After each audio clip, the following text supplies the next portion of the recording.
Well, greetings to you. This little clip I'm doing now really is to my subscribers, particularly, and friends on Facebook. It's because I just want to tell you something, and I'm not looking for approbation and I'm not looking for commiseration. I'm just going to tell you a little tale about what kind of country we are living in now, because it may not have come up your path quite yet. Now, I did make a couple of clips a little while ago, not to very much sympathy, I have to say, when I was pointing out the illegality of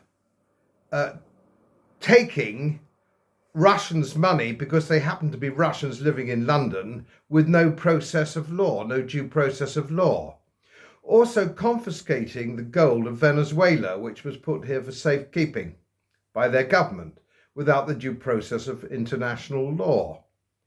Now, I'm going to tell you a little story now, as Max Bygraves used to say, about myself. As I say, not commiseration I'm not looking for. I'm just telling you it is, how it is. When I became an MEP, there was a very generous salary and a non-contributory pension scheme, indexing, which was to die for. I felt that it wasn't appropriate for me to take any of that when I stood in the chamber berating the organisation which I wanted us to leave.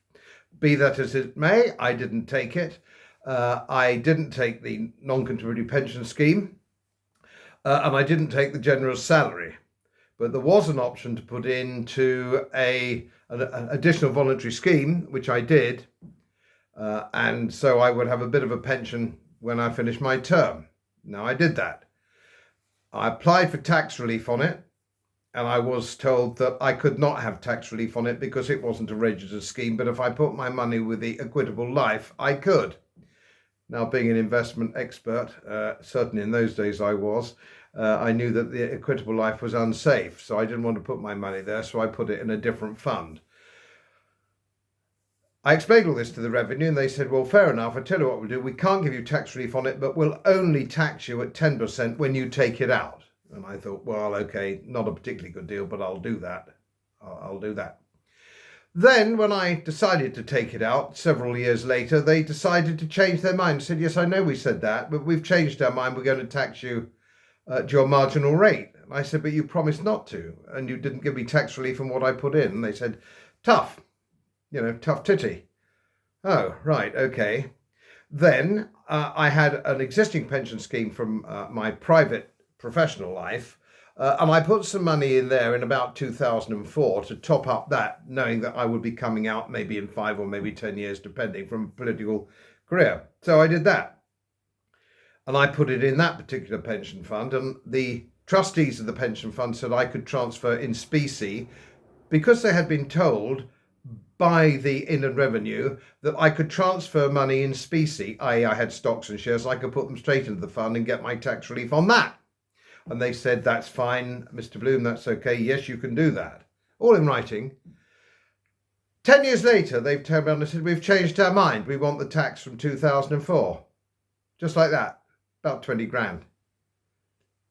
Just out of the blue. I didn't take the salary. I didn't take all the bits and pieces. I didn't take the travel that came with MEPs. I didn't take all the luxury perks that came with it. And my attendance allowances I gave to local charities in Yorkshire. All of which was on my website at the time and went through a charitable trust. CAF, you've probably got a system like that yourself somewhere. So I've tried to play with a straight bat ever since I left school on tax. Oh, I resent tax because I think tax is theft. Resented it since 1967 and I've never missed a day and I've worked moderately hard. And it seems that they can change their mind whenever they like. They can confiscate money whether you're a country like Venezuela, whether you're a Russian citizen in London, or you're just an ordinary Joe like me, an ordinary professional man who was trying to put something aside pension-wise. Now, I'm not pleading poverty, all right? And I'm not looking for commiseration. I have a small holding up in Yorkshire, and we're okay. We're not much more than okay, but we're okay. So I'd just like to share that with you. And I shared that with you because you've got to understand the kind of country that we're living in. There's no appeal. There's no serious form of appeal. The government will decide whether I'm liable to pay the government money. What kind of appeal system's that? And I'm not alone. There are hundreds like me who they told that they could transfer in specie, who they're now asking 10 years on, can they have their money back? It's disgraceful. There's very little I can do except take it to the House of Lords, maybe as a class action. And you all know how much that will cost with barristers to take something to the House of Lords. And if you look at the Winslow boy, Terence Rattigan's play The Winslow Boy, you'll know all about that. As I say, I'm not looking for approbation or commiseration. I'm just warning you the kind of country in which you now live. It's a banana republic worthy of any African state. As most of you know, my work is very heavily independently research based, and I get my information from all over the world. It would help if you press the subscribe button and the little bell next to it, because the more subscribers I have, the more likely it is that international independent research institutes will share their material with me. It's most helpful, and then of course I automatically share it with you. So, surprise, won't cost you anything. Thank you very much.